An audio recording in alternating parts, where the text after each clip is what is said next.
Yo, today I am making vegan mayonnaise.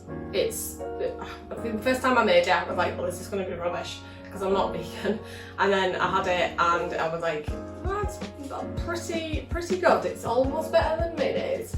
It's a lot lighter than mayonnaise as well.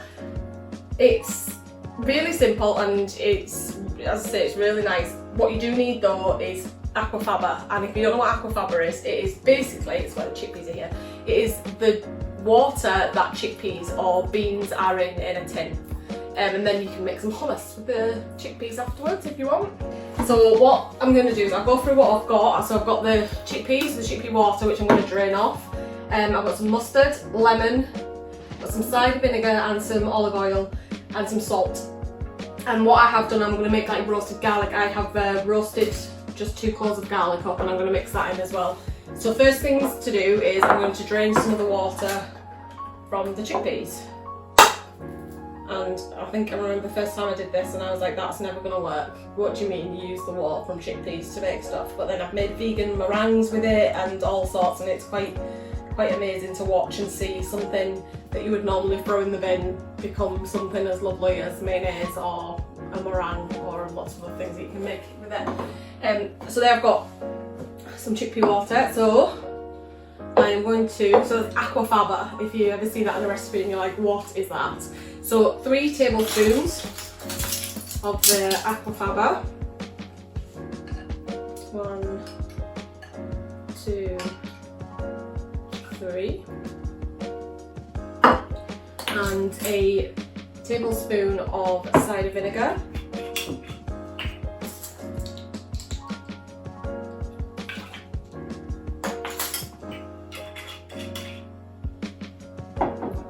Lemon, just squeeze some lemon in.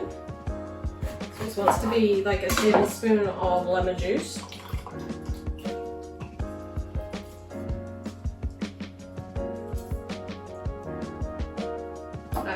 Just a touch. You're better using Dijon Mustard for this, but I don't have any. I've only got English mustard, whole grain, so I'm just going to put in a wee touch, but it would only be like half a teaspoon of Dijon Mustard. So I've got about 1/4 of a teaspoon of English mustard. There we go. And some salt.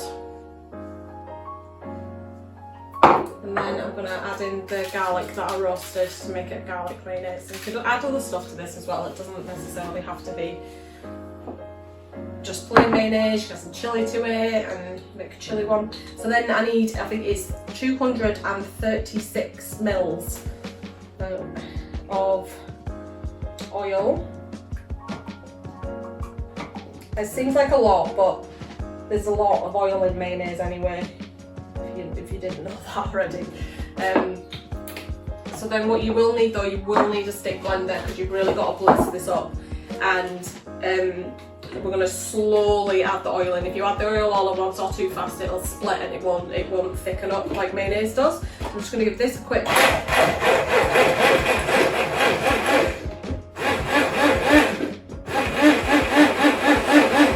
garlic incorporated, and then I'm going to keep this on blitz and I'm going to slowly add the oil in, and I might stop and give it a quick blitz for without the oil going.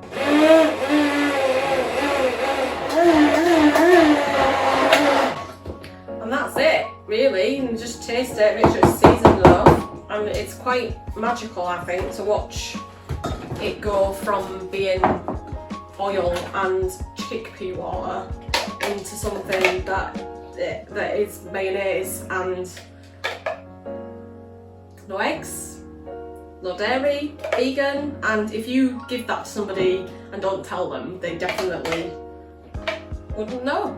So there you go, vegan mayonnaise. And you can keep that in your fridge just like you would mayonnaise and put on whatever you want. Job's a good one.